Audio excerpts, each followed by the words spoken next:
And now, an Envision Financial Podcast with Luke Smith on Canberra's 2CC. At 23 to 5 on a Friday afternoon, Luke Smith, good afternoon. Good afternoon. What a cracker of a day. Oh, Blue skies, sunshine, what more could you want? I even went outdoors a little while ago and it was lovely.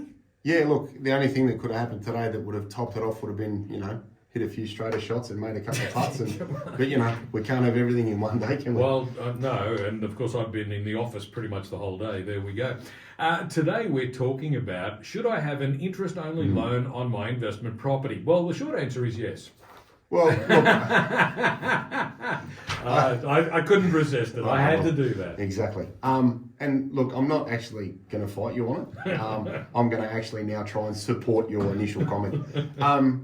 Yeah, look, this has become more and more prevalent for me because everybody is finding things difficult from a cash flow perspective on a range of fronts. No matter how much ammunition you make, there is something you carry, whether it's food, whether it's kids' school fees, whether it's petrol, car lease, everything's gone up. And this is a consideration that I'm finding more and more is coming to light. And I just want to sort of demystify a few things. And I preface it by saying, get a good mortgage broker involved here. Okay, Yeah, definitely. And no disrespect to anybody, any bank managers out there, but they don't care. All right, they are not there to help you. You do not have enough zeros in your account or on your loans for them to do you a solid. They used to years ago, but not anymore. Many moons ago, when it was about the relationship, Yeah. 100%. Now it's about the share price, and CBA reflects that at $130 something a share. Get some help. Do not go to your bank and ask your bank for a deal, okay? Because I've never had another car company ring me and say, hey, we've got a deal, okay? It just doesn't happen. Good broker will help you. When it comes to the structure of your loan, you need to consider a few things. And I'm not saying this is the only way to do it, but I want people to understand a couple of fundamental things. Generally speaking, your home, if you have a mortgage, will be principal and interest. It is very difficult these days to get an interest-only loan on your primary home, if not impossible. From an investment perspective, a lot of people start off interest-only and then end up principal and interest. And I have people come in all the time and go, oh, there's my investment property and it cost me this, and then I have costs of that, and then I have expenses of this. And I say, oh, is it principal and interest or interest-only? Oh, it has to be principal and interest. Why? Oh, because we had interest-only, but that ended. Okay, so move banks. Or restructure your facility. Interest only is wonderful, but a generation of people, I'm not going to say older people, a generation of people didn't have offset accounts to use to their advantage. Yeah. Now, unless you're a financial maniac, an interest only account with an offset is effectively the same as principal and interest. The bank says on a principal and interest loan, you're going to pay off this much and you're going to cover the interest. If you have an interest-only loan, a lot of the fear that I have from people is, but I want to pay it off. Great. And what do you think the offset account does? If you've got a $100,000 loan and you save $20,000 into that offset account, you owe the bank $80,000. Now here's the kicker. Where you have a principal and interest loan on an investment property, the payment is set. Yes, putting money into the offset account will reduce the interest cost, but it won't change the payment. With an interest-only loan, you have the ability to have the payment calculated during the life of that facility on the outstanding amount of the debt.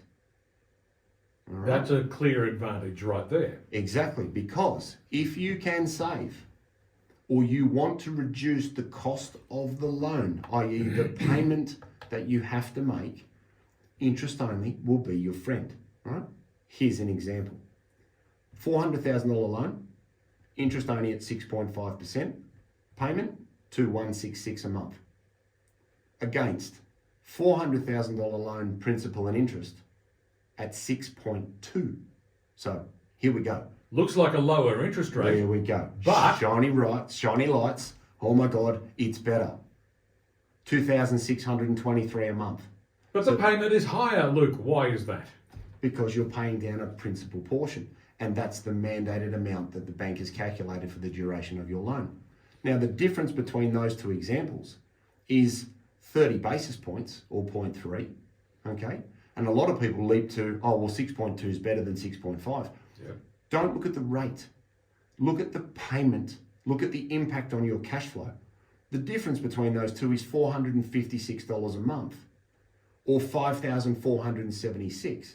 Now, if you have an investment property and your body corporate is that from a strata perspective, then haven't you just absorbed another expense that you could now have additional savings, fill up the offset account, and you're paying down that $400,000 debt? It's also a great way to maintain 1, 2, 3, 4, 5 properties. Given it's more difficult to get the debt than it was 2 years, 3 years, 1 year ago. Yeah. If you can find a mortgage broker that can refinance stuff, a lot of people are coming into my office going, well, you know, before rates rose, the rent covered the interest. Now I'm $500 a month negative and it's killing me. So look to move interest only. You are not precluding yourself from paying off the loan. Just make sure there's an offset account and you can fill that up as fast as you want. And the best thing is, the faster you fill it up, the less the bank takes. So you can accelerate the benefits to your cash flow because you're filling up the offset. Now, key benefit of an offset account, you have 100% access to the money that's in there. So if you now want to take the money out of that offset account and buy another property, great, go ahead and do it. So you're building up a bank of money that reduces the payment to the bank. You've got access to the capital for other opportunities or emergencies.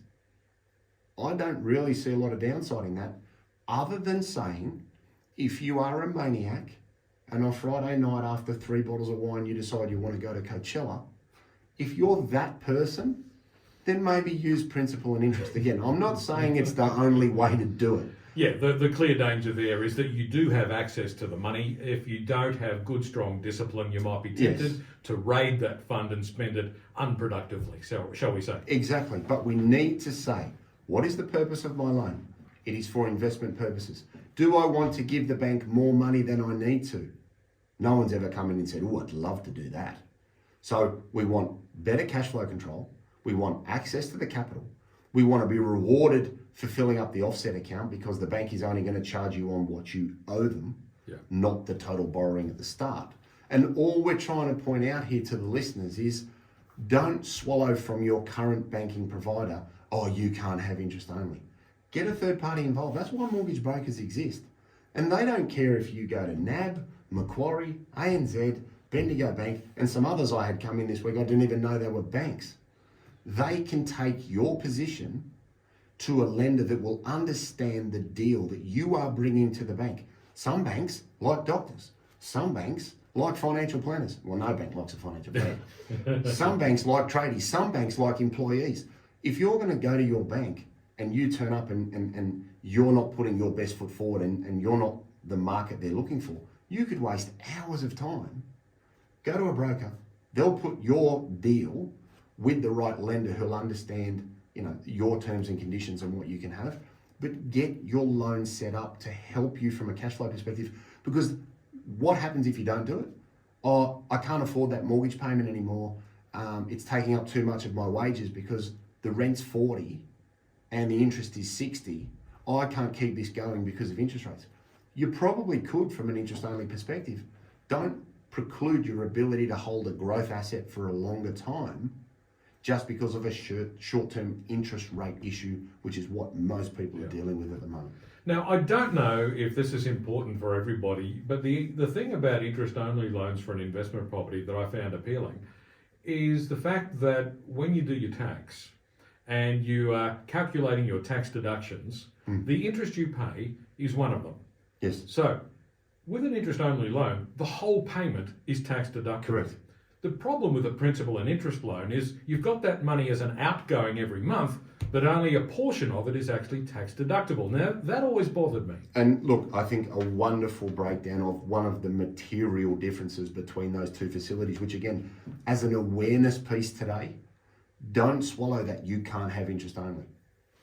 Move it if you can. Consider your options, but don't be like a deer in the headlights to, lower rate because it's P&I, because you want to worry about the cash flow, not the rate.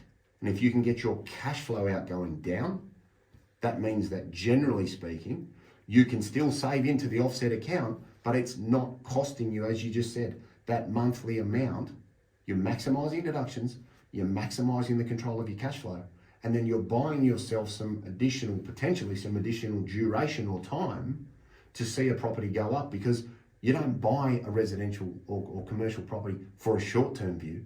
So you need to be able to weather interest rates, and they may or may not go up again, let's see, but be prepared and have a structure that is right for you. But don't walk into my office, sit down, I say the words interest only, and you break out in a cold sweat with, oh, but I want to pay it off.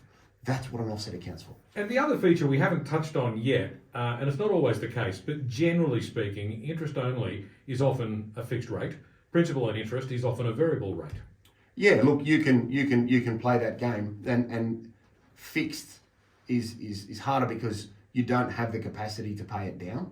And I generally work on a rule that you fix for peace of mind in relation to the outgoing, and then you would leave a portion variable equal to what you could save over the fixed duration of the loan. So again, there's positives and negatives to both sides of that, but you need somebody, or you need to sit down and work out what you need to optimize your deductions to your ability to hold something. Because let's be fair, there can't be any property left in Queensland that people in the ACT don't already own. Like, I feel for Queensland residents, they must go, oh, sorry, you can't buy that. Someone in Canberra has it as their mandatory investment property. You know, it's understanding why you're doing something, and then what is the best way to structure it for you, and to maintain as much flexibility and liquidity over the life of that investment asset to make the most of your chances. 11 minutes to 5, Luke Smith from Envision Financial is with me in the studio today. We're looking at, should I have an interest-only loan on my investment property? We'll be back with more in just a moment.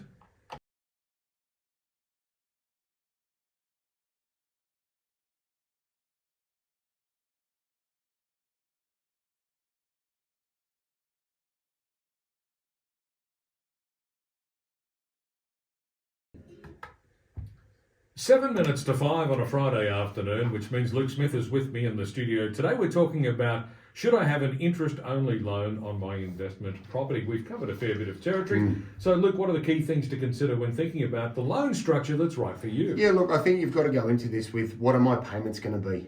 And ask the question. Don't look at the shiny rate of, 6.2 is better than 6.5. There are different fundamental characteristic methodology, as we illustrated before the break. And there are benefits for principal and interest, and there are also significant benefits when it comes to investments to have an interest-only loan with an offset account. Now, we're not saying it is perfect for everyone.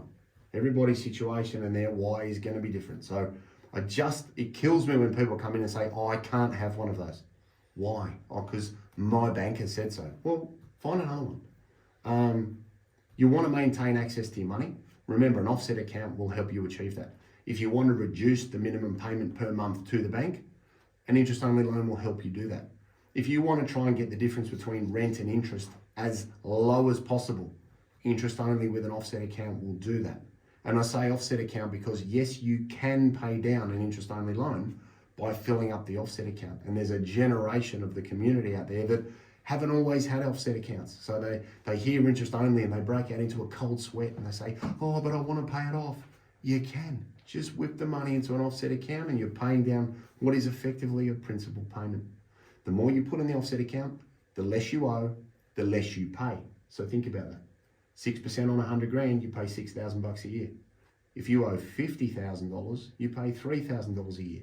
Whereas with a principal and interest loan, yes, you're saving on interest, but the actual cash flow payment from the bank does not go down the more money you put in the offset account. So it's not about rate, it's about payment and cash flow control.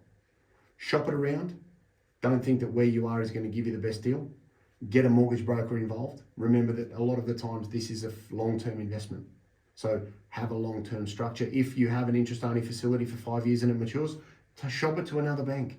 Don't just stay where you are and go, I'll eat these P&I rocks. They taste amazing. They don't. And remember, and again, don't want to offend any bankers out there, they don't care. Your loan, his loan, unless somebody with plenty of zeros is going to borrow the money, your 400, 800, 900, 1.5 million, whatever. ANZ's not sending you a Christmas card. So don't think they're going to do you a deal. Do what's right for you. Be proactive. And not doing something is effectively what I'd coin lazy tax. And as you said before the outbreak, claim 100% of your payment. Don't make a payment that's not giving you tax benefit when you can have interest only with an offset. So be prepared, don't assume, and don't pay lazy tax by doing nothing, because a broker is there to help you, and they will. They certainly will. It's always a wise move to talk to a broker rather than just sticking to your usual bank only because they're your usual bank. Look, it's that time of the day when I've got to ask you, where can listeners get more information? Office number 62604749. If you want to ring me and just ask for the name of a broker that I know will do a good job, great.